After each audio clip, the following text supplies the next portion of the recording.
नमस्कार, शुभ सकाळ सर्वांना. स्वागत आहे तुमचं आजच्या नवीन व्हिडिओमध्ये. आज बघा मित्रांनो, हे आपला पट्टा आहे नरचा शीटचा. तर याच्यामध्ये चालला विचार आपला, थोडं पाणी आहे विहिरीला. तर म्हटलं याच्यामध्ये आपण ही पळाटी काढून याच्यामध्ये गहू पेरू, जेणेकरून थोडं खायला पण होईल. सालापुरती कसं बी 5-6 गोणं जरी झाले तर हे बघा, हे इतकी सुंदर तूर होते याच्यामध्ये. पण आता विलाज नाही त्याला. हे बघा इकडे बघू शकता तुम्ही किती तूर आहे. पण याला विलाज नाही आता. विहीर तूर आपल्याला काढून, कारण की याच्यात होऊन तूर किती होणार आहे, 5-6 पायला तूर होतील. पण जर आपल्याला 9-10 गोण्या जर याच्यामध्ये झाल्या, 8-10 गोण्या, तर हे वर्षाचं आपल्याला खाद्य तयार होतं, अन्न तयार होतं. त्याच्यामुळं आपण काय करणार आहे आता, हे पूर्ण पळाटी उपटून ह्या तुरीचं आता हे आपल्याला कामी येतं. ही याची काही अडचण नाही. याला आपण काय करणार आहे, याचं असंच गंजी मारून याचं आपण समजा तुरीचं भूस शेळ्यांसाठी तयार करू शकतो. याला थोडं ओपन ठेवणार आहे, उघडं ठेवावं लागणार आहे. कारण की हे ओलं असल्यामुळं याला थोडं उन्हानं वाळलं की याचा मस्त भुसा तयार होतो आणि एकदम आवडीनं शेळ्या खाणार याला. त्याच्यामुळं आपण याला काय करणार आहे, एक गंजी मारून टाकणार आहे इकडल्या मादीच्या याच्यामध्ये. अशा पद्धतीनं हे बघा तुम्ही, आता तुरीचं भरलेलं शेती तूर आहे भरपूर आहे. पण आता त्याला विलाज नाही, कारण की आपल्याला पुढचा पण विचार करणे. कारण की वर्ष खायला झाले तर आज विकत जर घ्यायला गेलं, आपला माल विकायला गेलं तर 2,000 रुपयांनी जातो. पण तीच गहू आपल्याला जर विकत घ्यायची म्हणलं 3,000 रुपये, 3,500 रुपयांना, 4,000 पर्यंत भेटतात.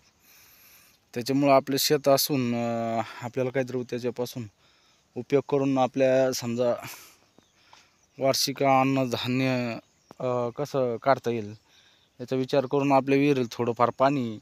त्याच्यामुळं म्हटलं हे शेत आहे विहिरी, पण आता याच्यामध्ये काही राहिलेलं नाही. याला बोंड नाही, काय नाही, एक अर्ध बोंड आहे. तर त्याच्यासाठी वाट बघून परवडणार नाही. कारण की होऊन किती 10-5 किलो कापूस निघाल.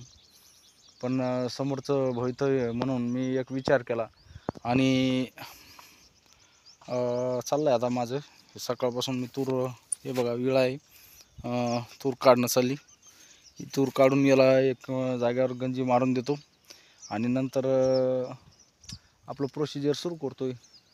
प्रोसिजर म्हणजे आता याच्यामध्ये काय करणार आहे, पळाट्या 2 दिवस शेळ्यांना खाऊ देणार. याच्यामध्ये एक अर्ध बोंड आहे, शेळ्या खातील, शेळ्या पण आबाद होतात आपल्या. आणि नंतर याला उपटून याचं पण आपण एका साईडला, मित्रांनो ह्या पळाट्या आहे ना, ह्या वाळ्यावरती पण नाखे खातात शेळ्या.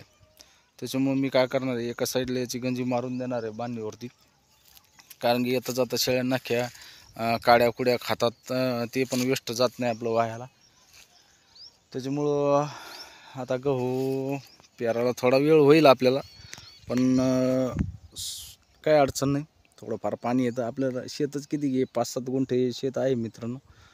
जवळपास 10 गुंठे असेल समजा माझ्या हिशोबानं. तर 10 गुंठ्यामध्ये कसं केलं तर 5-7 गोण्या होतील.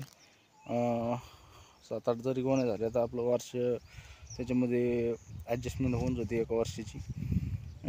या पद्धतीनं आपलं नियोजन चालू आहे आता. झालं शेळ्यांना, आता 2 दिवस शेळ्यांना पण खाऊ देऊ. आता आज तर खाणारच समजा, आज काही उपटणं होत नाही. कारण की आता बाकीचे पण कामं आहेत भरपूर.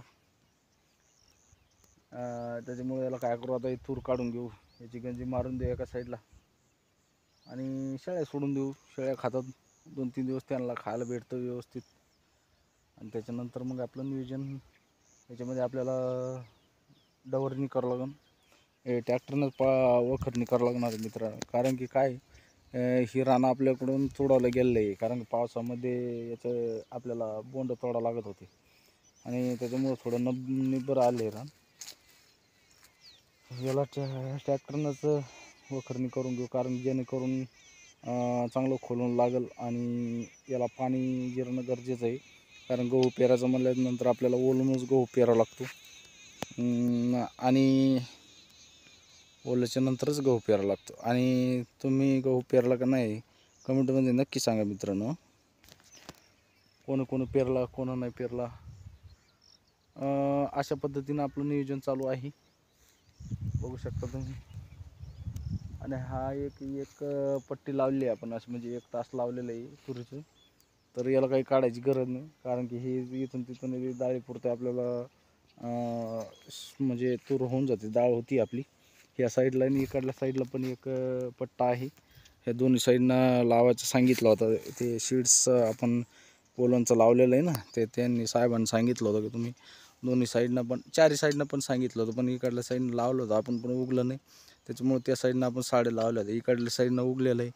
तर याच्यामध्ये आपल्याला डाळीपुरते सहज तुरी होऊन जातात. कारण की कसं आहे, जो आपला शेतकरी तर कधी कोणता उपाशी राहत नाही, कारण त्याच्याकडं अन्नधान्य हे पूर्ण घरचं असतं.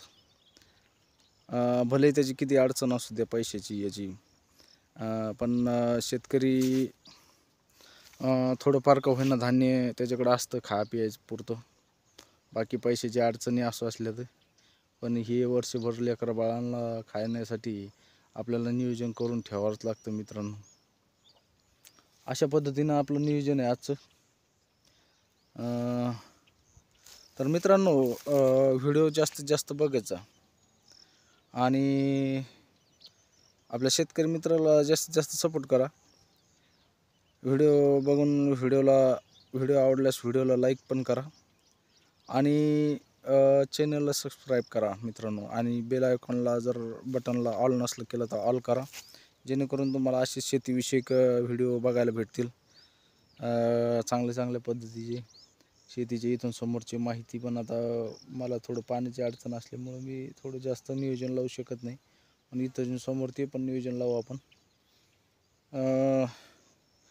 व्हिडिओ कसा आवडला का नाही कमेंटमध्ये नक्की सांगा मित्रांनो. आणि तुमचं जर नियोजन तुमचं जर वेगळं असलं तर ते पण सांगा मला. याच्या व्यतिरिक्त काही असलं तर गहू परवडन का हरभरा परवडन ते पण कमेंटमध्ये नक्की सांगा. कारण की मला एवढं हे नाही, पाण्याची कमी असल्यामुळं तुम्ही पण मला नियोजन सांगू शकता थोडंफार तुमच्या पद्धतीनं. तर कमेंटमध्ये नक्की सांगा मित्रांनो. आणि तुम्ही गहू पेरला असेल तर नक्की कमेंटमध्ये सांगा. हे बघा असं नियोजन चालू आहे आपलं आता, बघू शकता तुम्ही. आता थोडं राहिलं आहे तूर, हे कापून घेतो आणि लगेच याला एका जागेवर जमा करून टाकून देतो. तर व्हिडिओ आवडल्यास नक्की लाईक करा मित्रांनो. भेटूया अशाच नवनवीन व्हिडिओमध्ये. जय जवान जय किसान.